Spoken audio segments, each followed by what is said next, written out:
This is a hammerhead worm. We are here in Fayetteville, North Carolina. These things have been around for a while. Most people have never seen them because they typically like to be in a really wet, dark area. They don't like being out in the light.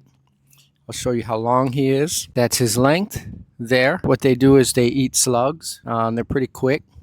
You see this guy is trying to find somewhere else to go because I brought him out in the light. I had this nitrogen bottle here and he's trying to find somewhere to be. So they do have poisonous mucus on them, so you don't want to get that in your eyes or anything like that. They don't bite, but I wouldn't be handling them because of the mucus.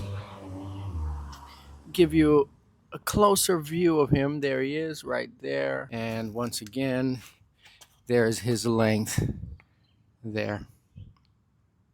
They're pretty quick also.